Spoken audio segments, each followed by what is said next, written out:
Vidarbha special चुक्याची भाजी करण्यासाठी साहित्य लागणार आहे चुका 1 वाटी, त्यानंतर तूर डाळ अर्धी वाटी, 1 बटाटा त्याला स्वच्छ धुवून साल काढून कापून घ्यायचा आहे, 4-5 हिरव्या मिरच्या, जिरं, अद्रक आणि लसूण पेस्ट करून घ्यायची आहे, थोडे शेंगदाणे.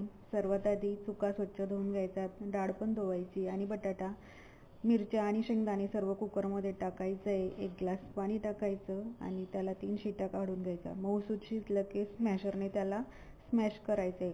त्यानंतर पॅनमध्ये तेल गरम करायचं. कडकडीत झाल्यानंतर जिरं, मोहरी, त्याच्यामध्ये मोहरी आणि कढीपत्त्याचा तडका द्यायचा आहे आणि आलं लसूण पेस्ट घालून खमंग भाजून घ्यायचे आणि ही फोडणीनंतर भाजीमध्ये ओतायची.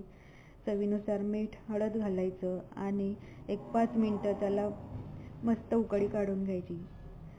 विदर्भ स्पेशल चुका भाजी रेडी झालेली आहे.